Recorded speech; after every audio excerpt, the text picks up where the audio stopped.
Tapos yung lalaitin pa, sir, na cheap yung venue ko, na asyumera ako. Tama po bang salita yan? Yan, sir, maayos po yung pagkakasabi ko, ang pakikipag-usap ko dyan. Pero tingnan nyo yung mga naging sagot ng asawa niya sa akin. Bilang magulang, pinaghirapan namin ng asawa ko, nag-iisa lang ang anak ko.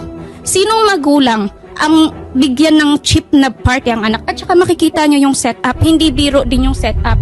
Tapos sasabihan nyo akong cheap, pinaghirapan namin yan. At saka kahit nasabihin yung may kaya ako o wala kayong karapatang maliitin ang kliyente ninyo. Tama po nga ma'am, kayo na pong bahala, pang Red Doors lang po.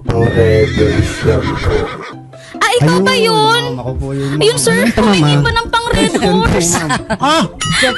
Kumbaga pakonsuelo na lang siya. Kung hindi maganda service, ba't humingi ng pang Red Horse? Yun na nga, sir, nagulat ako, humingi ng pang Red Horse sa akin. Sabi ko, wow ha?